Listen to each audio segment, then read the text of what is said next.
Fish finger செய்கிறதுக்கு ஷீலா மீனை எலும்பு இல்லாமல் சின்ன சின்ன பீஸாக கட் பண்ணி வாங்கிட்டு வந்திருக்கேன். 4 கிலோ மீனுக்கு தேவையான மசால் தூளோட அளவு சொல்கிறேன்.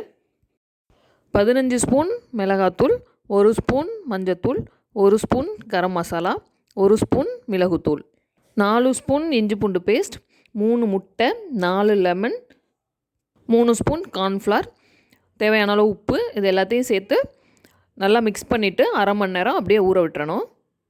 ஒரு பேனில் எண்ணெயை சூடு பண்ணிவிட்டு ஊற வச்சுருக்கிற மீனை அதில் எடுத்து போட்டுக்கணும்.